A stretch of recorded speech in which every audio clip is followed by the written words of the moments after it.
3 a cada 4 crianças têm medo do escuro. E entre os adultos a estimativa era de 11% lá antes da pandemia. Mas o Covid piorou tudo. Mas por que o vírus tem medo do escuro? Se tu quer saber a origem desse medo, como ele existe até os dias de hoje, e de quebra a origem do bicho-papão, acende as luzes e cola com o Gervin mais essa curiosidade interessante e pouco importante. Bem-vindos ao Inteligência Inútil.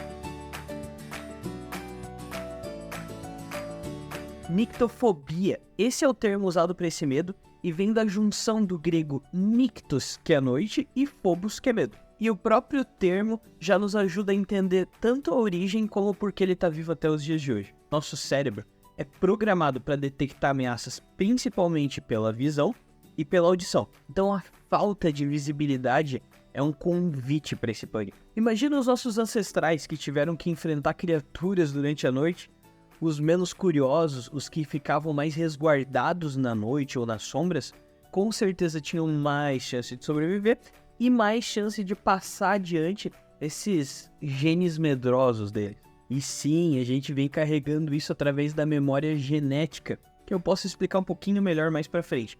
Mas, que é uma prova que ela existe, esses medos antigos nos apavoram de forma muito mais fácil. Aranhas matam menos de 10 pessoas por ano no mundo inteiro, mas uma criança só de ver a mãe assustada com uma aranha já pode desenvolver uma fobia. Em contrapartida, é raro ver fobias sobre medos que são mais atuais, mesmo eles sendo muito mais presentes, como por exemplo acidente de carro ou infartos. E a gente não desenvolve fobia mesmo conhecendo alguém que morreu disso. E um outro fator bem importante para manter esse medo vivo até hoje é a nossa imaginação. Esse medo ancestral de ser emboscado, junto com a impotência gerada por ter algum dos nossos sentidos principais comprometidos, faz o nosso cérebro imaginar situações que a gente devia estar preparado agora e liberar adrenalina. Então os músculos ficam tensos e os outros sentidos muito mais apurados. Isso faz com que qualquer toque ou barulho seja muito potencializado, deixando a gente mais propenso a ter sustos, que são um dos principais mecanismos de defesa externos do nosso corpo. Então, quando a gente está numa situação de alerta e alguém toca na gente ou a gente ouve um barulho muito alto e repentino, a gente tem esse espasmo de fechar os olhos e levantar o ombro e as mãos para proteger o pescoço. Todas essas reações e mais outras comuns, como se sentir observado ou ter medo de vir do banheiro até o quarto no escuro, são normais para todos os seres humanos, mas quando isso chega no nível mais patológico, ou seja, no nível mais de doença mesmo, como bem descrito na música Fear of the Dark, os sintomas podem chegar no nível realmente perigoso. Quando identificada a patologia, é tentada reclassificar ela para um nível mais específico, como a acluofobia, que é o medo de névoas, ou a escotofobia, que é o medo do escuro. A palavra escatofobia, ela também é usada como preconceito com o povo escocês.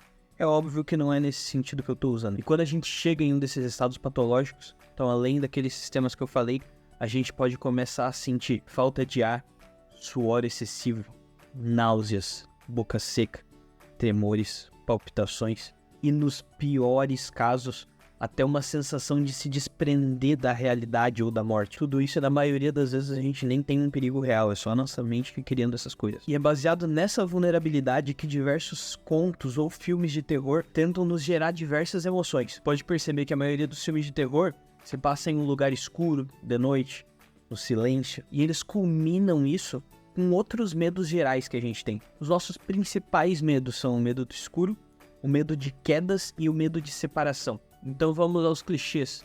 Medo de separação.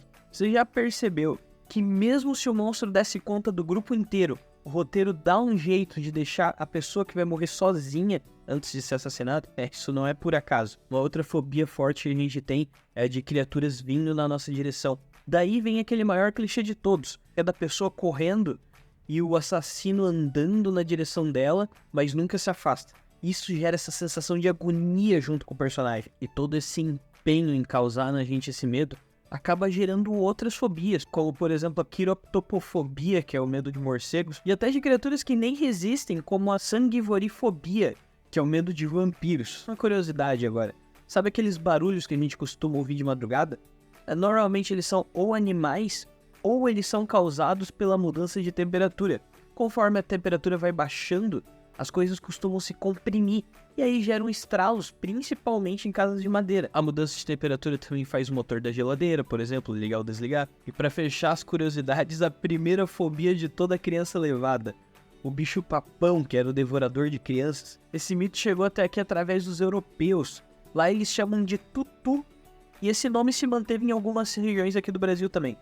A gente não sabe a origem exata, mas ele teve uma forte influência da cultura africana, já que o nome tutu vem da palavra kitutu, que é papão no dialeto quimbundo. Sobre o nosso último vídeo sobre por que brindamos, a Sara Serafim deixou um comentário lá no nosso Insta, que foi muito 10, uma ótima adição. Na Inglaterra, eles chamam o brinde de toast, mas a palavra mais usada na hora de bater as taças é o cheers, que significa saúde e faz muito mais sentido. Esse vídeo foi uma sugestão do VandyRock93, valeu Vandy, e o próximo também é sugestão de um inscrito. Então se tu também tiver alguma sugestão, alguma crítica, algum comentário, deixa aqui embaixo, ou manda pra gente lá no nosso Insta, no @inteligênciainútil, e eu leio todos os comentários. Várias das alterações que eu coloquei em prática nesse vídeo foram baseadas justamente em sugestões do pessoal. E tu não pode perder o que tá vindo por aí.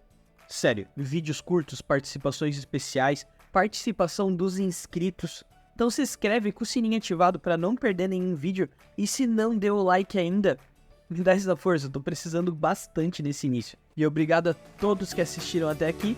Valeu galera, um abração.